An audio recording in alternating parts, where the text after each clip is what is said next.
So we are now fully within Scorpio season. We touched base on a little bit of the season of Scorpio through last week's teaching of gate number 50, the values. And this was the bridge between transitioning from Libra over to Scorpio season. And now, as we step into what is known as the gate of the game player, we are very much in the full energy of what it means to be a Scorpion.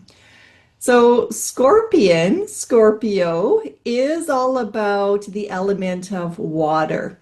And it is represented by the scorpion because it does have a tendency to be very direct, to get to the point, and to sever what no longer serves the highest good. So this is bringing us into the eighth house of transformation, death, intimacy, and it is ruled by two planets. And you have those teachings from Corey Thorne Cameron within the Exploring the Teachings of Scorpio season for you to dive deeper into that. So we are bringing together Pluto, which is all about transformation, death, and rebirth at a higher level. And it's also the furthest planet away from us. So this is diving deep into aspects of yourself that maybe you don't always want to look at, but there is the supportive energy that is bringing it to the forefront. We also have the influencing of the planet of Mars, which is all about war, aggression, progress. There's a desire to survive. There's a desire to repopulate. And this is bringing us into the alchemist, which is the archetypical energy, meaning you are the alchemist of yourself. You have all the ability within to move from a lower vibrating nature into a higher form. So let us dive right in and take a look at the game player. And just like its name exists, life is a game. And there's many ways for us to engage in this game of life. We have a false reality that we often tend to believe is our reality. And then there is the reality of life that isn't always so pleasant to walk through, but yet it is essential for our evolution. So we're almost kind of having to learn to be very comfortable with the uncomfortable, and life can be very messy. It's not always pretty and glamorous, and sometimes we like to paint a picture that it is. But Scorpio, the element of water, the deeper truths within ourselves, will bring forward from the depths of the darkness those things that you are ready to finally deal with. So in the teachings of the I Ching, they state that by acknowledging the fear of dying, which is our most deepest fear, and finding your inner equilibrium, you hold true to your own standards among all the unbalancing forces in the world. You triumph when you combine your presence and commitment in playing the game of life. And remember, life is a celebration. So let us dive right in and take a look at your human design chart. And we are still in the splenic center. We have traveled through the splenic center for almost the entirety of Libra season. Now coming into Scorpio, we are finishing off the remainder of the gates before jumping into other aspects of your design. So to recap, that splenic center is the center of your deepest intuition, and it's also the center that houses your fears related to survival. So it is our oldest awareness centers, the animal instinct, the fight, flight, freeze, or fawn tendencies within ourself. It has a tendency to be very possessive, especially if it is white in your chart, meaning it holds on to things, to relationships, even if it knows it is not good for it, because there's this underlying current, this energy, that you will not survive without the other. It is amplifying the fears. If you are white in that splenic center, you're feeling the fears of other at 200%. And 47% of you will have that undefined. It will be white within your chart. Now, if you have definition, if it's colored in for you, you have very consistent energy that moves through the fears within those numbers, those gates you have circled. And you also emit into your auric field this energy of safety and security, and others might really feel calm in your presence, welcomed in your presence, feel safe in your presence. And it's described in the teachings of human design as almost being like a big teddy bear. So there is a relationship between those with definition and those who do not have definition. And it's also the ability within the body to be alerted when something is off in terms of your health and your survival or the survival of those around you.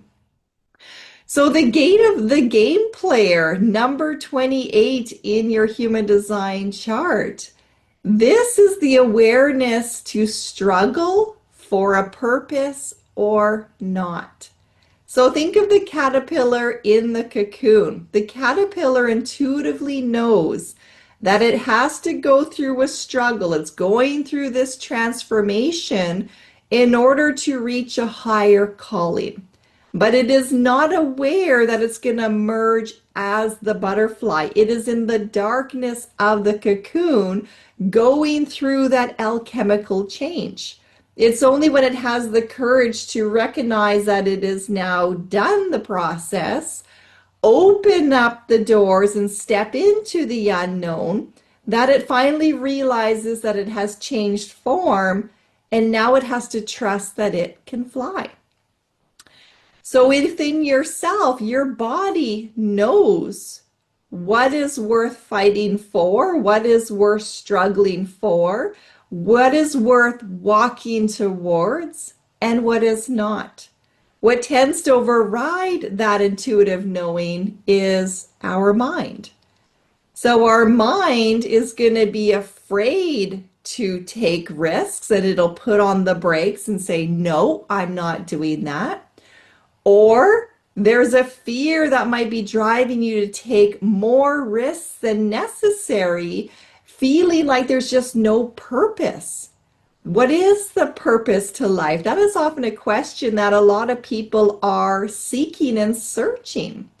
So there might be this inner drive within you that I have to do a lot. I have to keep moving. I have to find something. Because if I just sit still, well, then life feels meaningless.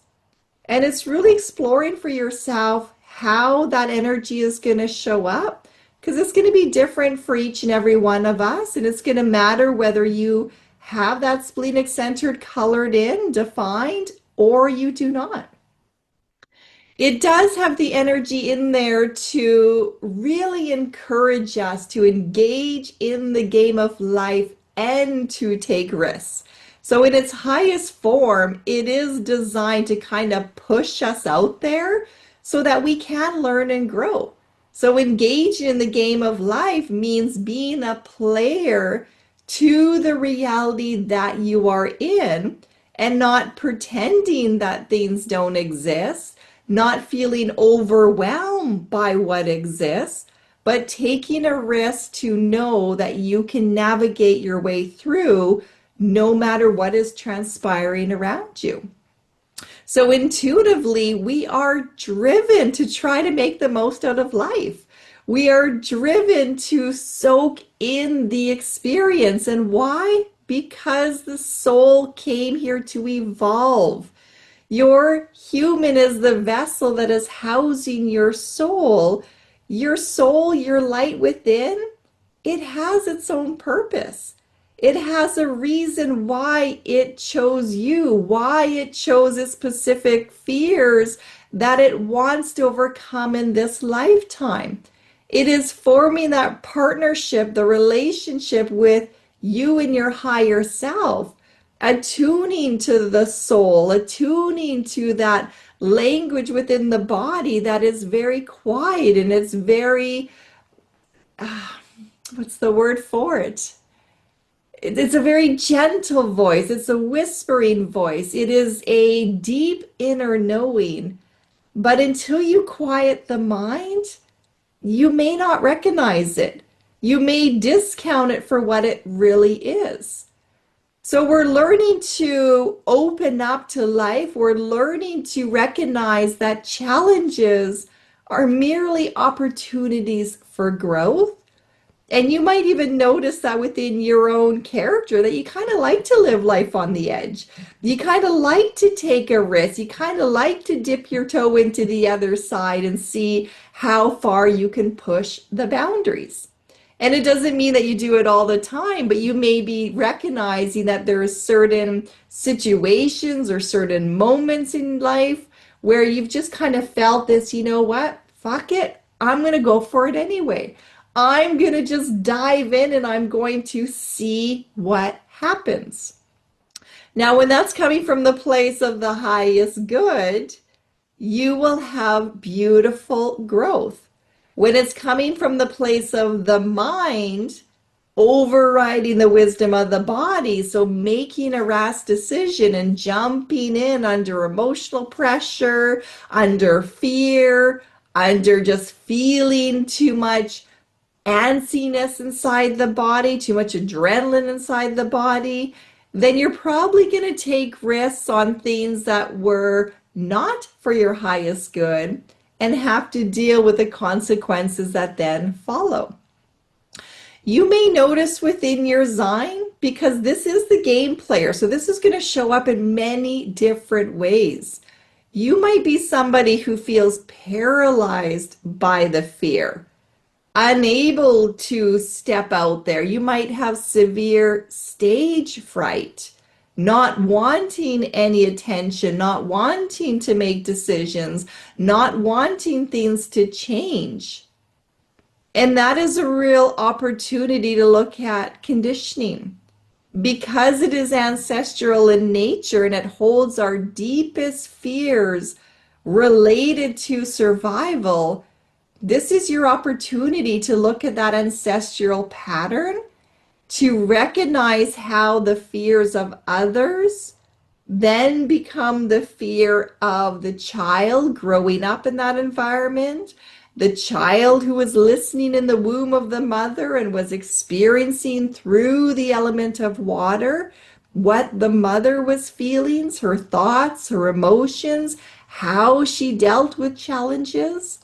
We've always been learning and growing through our way into life by mimicking, mirroring, and getting feedback from our environment and those within it. So it's really important to look at the power of patterns that come in. And we're going to be talking about the gate of patterns within Scorpio season as well, because it's another big component to our ability to do some radical transformation. If you are paralyzed by fear, unable to change, resistance to change, you're also going to probably recognize that other people may see you as a doormat.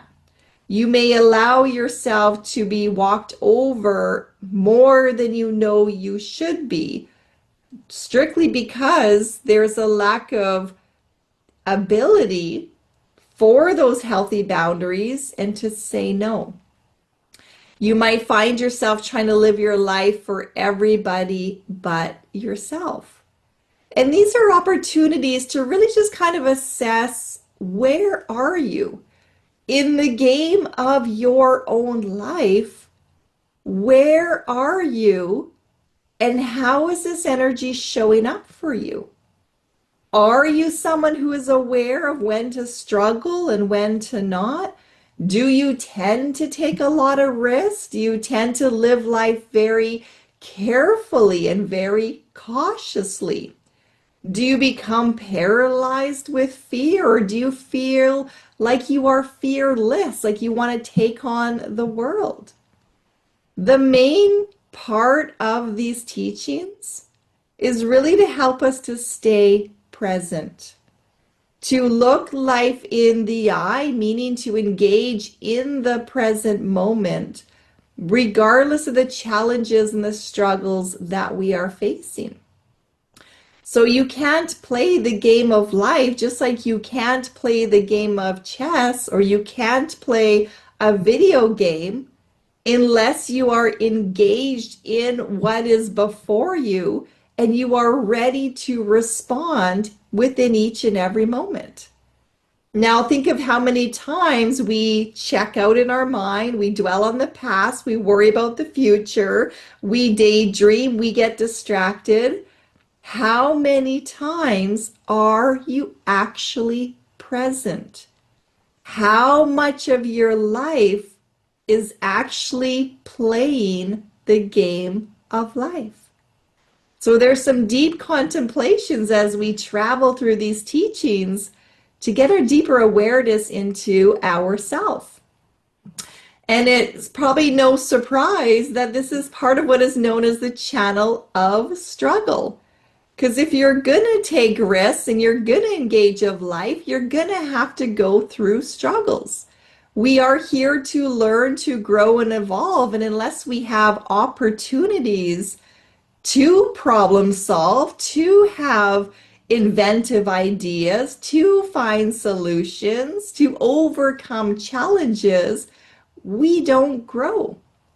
So just like that caterpillar, we are all going through our own process of inner transformation, inner alchemy. You are the alchemist within Scorpio season. So this channel of struggle, and again, check your human design chart to see if you already have this. And if you are joining us as part of the inner alchemy, the turning of the mandala wheel, then at this time, everybody is getting opportunities to experience this. Channels are energy flows. They are opportunities to feel the energy of the root center in this case, which really holds the pressure in the form of stress. And a little bit of stress is designed to stimulate you to make changes, to get up and go, to take action. Too much stress overrides the body and has serious health consequences. It often floods into the emotions, which then creates stories in the mind, which then in turn stimulates more fears, which then in turn creates more stress. So we could live within the pressure center and the fears of our own internal struggles, or we can learn to go deeper in to see what the root cause is and have ourselves emerge up and out into a bigger state of awareness. So we are moving from the energy in the root of gate number 38, which is actually known as the gate of opposition or the gate of the fighter. There's some rebel energy in here that's kind of then really pushing through that energetic channel to your intuitive knowing through the splenic center to engage in life. And it's a pressure to be healthy. So you're going to feel it in your body. You're going to feel when you're struggling, when you don't need to be struggling. You're going to feel when you have to dig deep to get through something and that it's worth struggling for. So if you are somebody that has this channel in your chart, you are very likely a champion of individuality. That could be a fighter for your own individuality, a fighter for somebody else's individuality. It is also known as the rebel for freedom. So the freedom fighter. You're not going to like to be suppressed. You're not going to like to see others suppressed. You're going to fight for the underdog. You're going to stand up and fight for what you know to be right. You're probably going to push back when things are unfair, they're unjust, and you're probably told that you're stubborn. Now, stubbornness is both a blessing and it can be a curse. And the reason for that is stubbornness, when it is rooted and grounded in who you truly are, and knowing your core values and knowing what it is that you are struggling for, what you are fighting for, means you're not going to budge and you're not going to be persuaded by anything other than your internal knowing of what is right for you. That is the power of stubbornness. Now, stubbornness as a curse can also be digging in your feet, refusing help, refusing change, refusing to see another perspective, refusing to have any other interference. So having to do it your way, and when it doesn't go your way, really feeling this fight, this anger, this pushback within you. You might also notice that if somebody was to tell you, you can't do that, that's never going to work, you might be getting some fire energy from that, some passion energy from that, this conviction from within you that goes, oh yeah, just watch me. So again, it's really kind of noticing your own patterns and how you engage in life. And are you trying to prove something? If somebody tells you you can't do it, are you just trying to show them that you can do it? Is it really in your highest good to do what it is that they're telling you you cannot do? Or are you just trying to prove something to the other? So be really careful that you're not getting caught in the trap of wanting to fight against somebody else's suppression by showing that you can overcome it, which in turn creates more suppression for yourself because it takes you away from doing and engaging in your own path in life, your own journey, where you're not here to prove anything. You are here to be the best version of you that you can be, to struggle for the pieces of yourself that are ready to grow and evolve. So you're really here to learn. All of us are here to learn what is truly worth fighting for. So what needs to be preserved? What needs to be saved? What needs to be tweaked and changed and held on to? And what is ready to be severed? And that is the power of the scorpion. Ready to cut things, to release things, to let go of things in order to set yourself free to do what it is that you came here to do. It's also really important to find your safe place where you're not feeling like you're fighting, you're not feeling like you have to defend yourself. You can drop down off all your armor. You can show your underbelly, meaning your tender parts of yourself, and relax. Everybody needs those pockets of individuals or places where you can just be you. So recognizing that if you have this channel and you have a lot of energy flowing through you, a lot of that always needed to be fighting or on high alert or looking over your shoulders, where can you go to fully allow yourself to relax? What is your safe place? And if you don't have one, what can you do to start creating one? And this is one that is healthy to you. It should be natural. So think of the natural world, Mother Earth, right? Going down by a stream, doing some walking, going into the mountains, going into the forest. Everybody has a different element where they just feel balanced. And again, that's going to depend on your birth chart. It's going to depend on the elements within your birth chart and what you have a lot of and what you're needing more of. And of course, within this course, exploring the teachings of Scorpio season, you have those opportunities to run your astrological birth chart. You have the teachings from Corey Thorne Cameron, really talking about your sign, the planets, the elements, the houses. You have a lot of tools in here to really get to know who you are and to start removing some of those struggles that you don't need to struggle through in order to conserve your energy for struggling through what really matters within that relationship. So we're going to dive even deeper. We're going to go through the teachings of the Gene Keys now, and we are using the book of the Gene Keys by Richard Rudd, taking some of the extracts from there and diving in deeply into some of our own stories to contemplate together with you.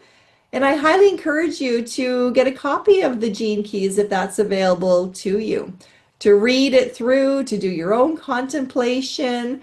All of these teachings are a living awareness within yourself to know how it is showing up for you, so that you can then do your own course correcting and change the program, change the narrative to your own story. And you're the only one that can do that for yourself. So I had this image created through the assistance of AI technology, and it's very representative of the world we now live in, the world of AI, the world of virtual reality. And, virtual reality has been there from the very beginning. We just may not have been able to so vividly see it as we do now. But virtual reality is creating a simulation that feels real, but it's not real.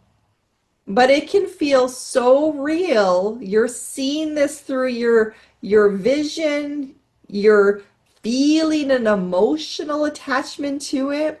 You might feel a physical pain in your own body.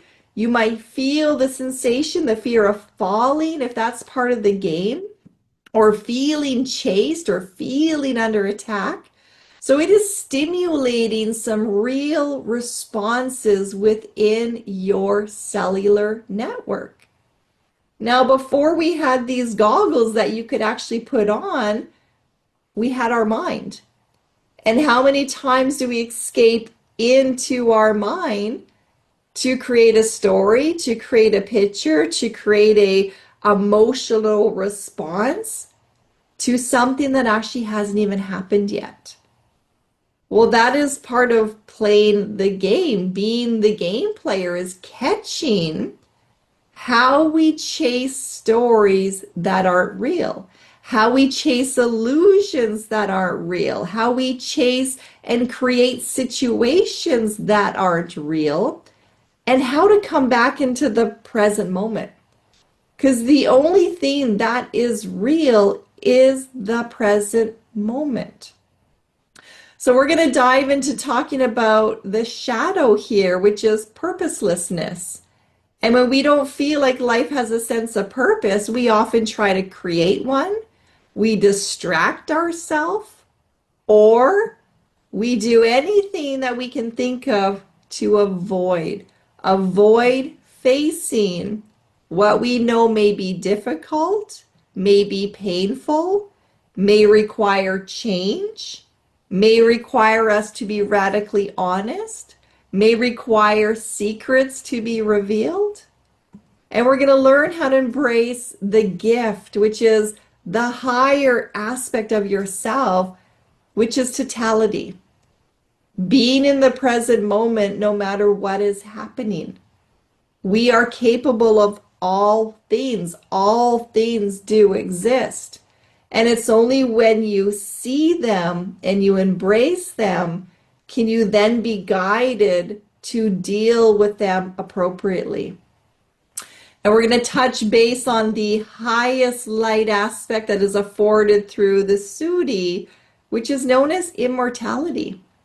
Not being afraid to let go, because there is aspects of yourself that go on forever. But what is the self? And why do we hold on so tightly to a sense of the self?